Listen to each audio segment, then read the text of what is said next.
वेगवेगळ्या प्रोजेक्टमध्ये बांधकाम व्यवसाय करतो। मी पुण्यात एसआरसीचा प्रकल्प केला। मी पुण्यात अनेक ठिकाणी वेगवेगळ्या कंपनीमध्ये पार्टनर म्हणून मी बांधकाम व्यवसायात काम केलं।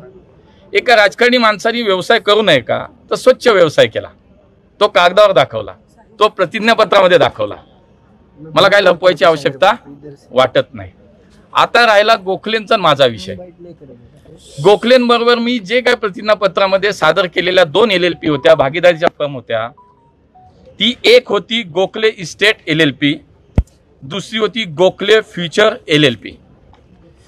या दोन्ही ज्या भागीदारी संस्था आहेत त्यातली एक संस्था जी भागीदारीची आम्ही जी तयार झाली ती झाली 3/8/2022 ला, दुसरी झाली 3/2/23 ला। म्हणजे 23 साली मी आणि विशाल गोखले यांनी मिळून एक LLP केल्या 2। आणि मी तुम्हाला सांगतो हे पब्लिक डॉक्युमेंट आहे, तुम्ही आज कुठेही जाऊन पाहू शकता। मी या LLP मधनं बाहेर पडायच्या अगोदर सुद्धा एकही रुपयाचा व्यवसाय किंवा प्रोजेक्ट या दोन्ही LLP मधून झालेला नाही। हे आपण तपासू शकता। कुठलेही ट्रान्झॅक्शन झालेलं नाही, कुठला व्यवहार झालेला नाही, कुठलाही प्रोजेक्ट झाला नाही। एक दुसरं, आता जैन बोर्डिंगचा विषय आला। मी पार्टनरशिप मध्ये असताना एकही व्यवहार झाला नाही, हे तुम्हाला क्लिअर कुठेही पब्लिक डॉक्युमेंट आहे, तुम्ही पाहू शकता।